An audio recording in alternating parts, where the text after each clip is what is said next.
secretly arrest us and kill us. Ladies and gentlemen, they've got black sites all over the country. The Washington Post 3 weeks ago, had a big article about, some people in the town, there's controversy over the rendition camp where they take people and fly them out on the jets. There's a torture center, and there's an area, some hangars, and they hold them. And there's some activists who don't think it's very good. I mean, it's camps hidden in your face.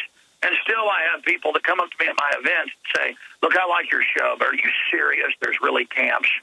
I don't know. They have the Emergency Centers Establishment Act. I don't know. They have Rex 84.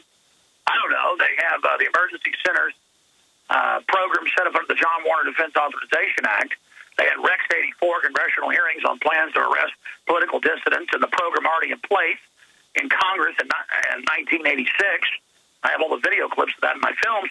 And people say, well, I want to see a copy of that. And I'm standing there in a hallway, and I go, but I just gave you the name of it. Go look it up. They're like, I don't know if I believe you.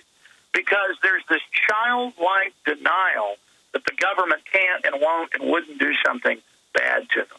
Oh, the government's not shipping guns into Mexico. Okay, they are, but they're not going to do it to blame the Second Amendment. Yeah, they are. And the documents come out it is. So there's one big, giant, humongous piece of denial. Here's another one. Ethicists. That's the bioethicists. They don't have the Hippocratic Oath anymore. Ethicists argue killing newborn babies should be allowed, including healthy babies in America. Kill them. This is American Medical Association-sponsored paper. Says kill babies. In fact, kill children up to the age of 3 because they're dumb. We'll be right back. Stay with us. It's not eugenics, though. I'm a conspiracy theorist. Okay, here's the 4 or 5 big news stories I've got for you today. And then Cindy Sheehan is going to be joining us, who's being persecuted by the system.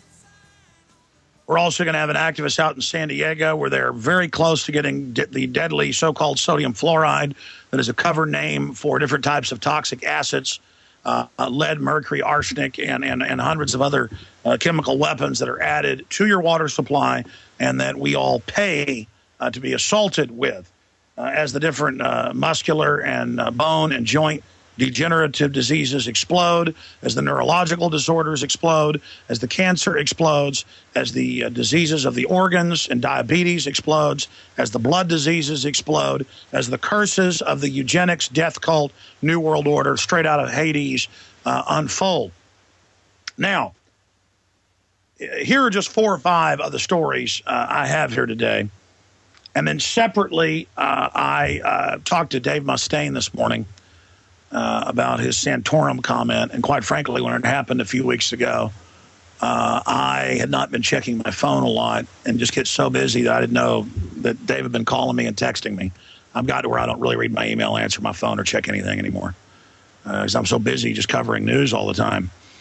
And it turns out I could have had Dave on right after that happened instead of him basically putting a press release out to explain he didn't endorse Santorum. But that's a side issue. Dave is coming to town next week to Austin, and I'll just leave it at that. We'll have some surprises for you with Dave Mustaine. But I talked to him this morning. Luckily, I was going through old voicemails and text messages. I'm like, look at all these messages from Dave. I got to get a new cell phone. I've had this cell phone for 12 years. Well, this phone number. Because I know I had it when I snuck into Bohemian Grove, this current number, and it's out there everywhere. And people just pound it. Everyone's giving it out to everybody. And they just pound it and just rings and rings and text messages just boom, boom, boom, boom, boom, boom, come into it to where it's basically worthless. People always ask me, why do you not have email? Why can't I send you an email? And it's because I get 10,000 emails a day on the addresses I had. Or more, and I'm not complaining. It's just, I'll hear from Discovery Channel or History Channel or a famous musician or whatever it is, or a congressperson with breaking news, and they're like, I've tried to get a hold of you for 3 months. So I've got to just get crew dedicated to just going over the email. I don't know how Drudge does it. You can send Drudge an email, you can put it in that little box, And a lot of times he'll post it in an hour. It was interesting news. I mean, he's actually, I guess, on it and better at it than I am because I am just overwhelmed. And that's what the globalists are trying to do to everyone with so much happening in your daily life, so much work, so many little odds and ends, so much red tape, so much information that you just tune it all out. You kind of roll over to it.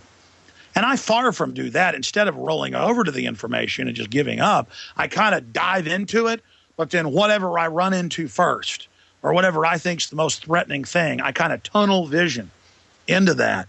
And then weeks go by, months go by, and it seems like hours now. And everybody's talking about this speeding up of time to where I look down and my children are growing. It looks like an inch a day or something, but really it's an inch every 6 months. They're growing up, and I'm busy here fighting the New World Order. But you know what? They have no future if we don't do this. So it's all worth it and then some. And the same thing happens. This whole speeding up of time, this whole speeding up of life running to and fro, all these little whack-a-mole things we've got to do, that feeds in to the denial as well, because people are so busy, they just go, whatever, I can't deal with it. You know, more and more people say, look, you're not making this stuff up about tyranny. Okay, you're right. You were right about all this, which is no consolation because people don't take action. So what if I'm right? This isn't about being right before other people were. This isn't about going and studying history and globalist activities and being right. It's about being right and waking people up and stopping this. But more and more people don't say, oh, you're a conspiracy theorist making stuff up, or ha, ha, ha, you're kooky. They go, yeah, you're right. Okay, you're right about it all. What are we going to do? There's nothing you can do. Well, there is stuff we can do when we do take action. And in my speech, Blueprint to Defeat the New World Order, I talked a lot about that. And that's what I'm doing now here today. But I'm going to reset, and I am going to come back and give you the big news. Ethicists argue killing newborn babies should be out. Also, they admit FEMA camps for homeless. And a lot more coming up today. And we're also going to get to the states to block the NDAA. Stay with us. We're on the It is good to be here. We have fought hard. Our listeners and supporters have fought hard. Our crew has worked hard to be able to be reaching you on XM channel 166, over 100 AM and FM affiliates, global shortwave WWCR, and of course, #1 on the audio streams online. And this is one of our, I guess, maiden voyages. It is the maiden voyage, officially going out on and speaking to large groups of fellow patriots, traveling around the country. And I appreciate all of you joining us today, those of you that are listening and those of you that are watching at prisonplanet.tv. Now, coming up, FEMA puts out contract for emergency camps to house displaced citizens. Solicitation calls for camps to be ready for occupation within 72 hours. There's new documents backing up some of the documents that came out 2 months ago. Paul Joseph Watson has that report at Infowars.com. Also, rights group petitions FAA on use of drones in U.S. skies. Says it will be used against the American people. It already is. And against political dissidents. Now, continuing here, I remember 14, 15 years ago reading one of the top professors, he's the head of the biology department at Princeton, Dr. Peter Singer, and countless others studying the globalists, studying the enemy and what they're into. And I would say the vast majority, more than 70% of the heads of psychology departments, anthropology, sociology, biology, and ethics sections in medical schools, if you just go randomly check the head of your medical school, the head of a biology department at a major university or medical school, and type in their name under population control, eugenics, things like that, you're going to find out that about 70+% on average are public eugenicists. You don't get the PhDs, you don't get into the club unless you are. That's how they run things. And I've quoted Peter Singer saying you should be able to kill your children up to age 3. And he says, and of course, then after that they get that legal. I'm not joking. This is not satire. Okay? This is not a joke. Okay, I'm being serious. You can look this up. Kind of like when I say schools all across the U.S. arrest 5, 6, 7, 8, 9, 10-year-olds for running at recess. You type that into a search engine, you'll get AP, you'll get Reuters, with straight faces saying this is good. It's absurd, because in an authoritarian system, the truth and common sense is the enemy. As Rod Serling was saying, introducing the Twilight Zone back in the 60s. It's here. Truth and common sense, 2 + 2 = 4, is a menace, is a crime. Freedom is the ability to say 2 + 2 = 4. And I thought Eric Blair, writing under the pen name George Orwell, when he wrote that, was being sarcastic or absurdist when I was a teenager. And even when I was in college and reread it, I didn't fully grasp it. It's only until now I realized that whole book is what he witnessed working for the Imperial British in India, for the Stalin and the Soviets in Spain, and then for the BBC and the top globalists. And, of course, Blair wrote right before he died of tuberculosis, they claim, about a year after it was published, that actually his whole book could only be published off of what he thought was really going to happen as fiction. Because he was not a fiction writer. He wrote a whole bunch of great books, very powerful, that were nonfiction about what he witnessed. He was more of a socialist, but he figured out it was control. But I'm digressing. Freedom is the ability to say 2 + 2 = 4. It is.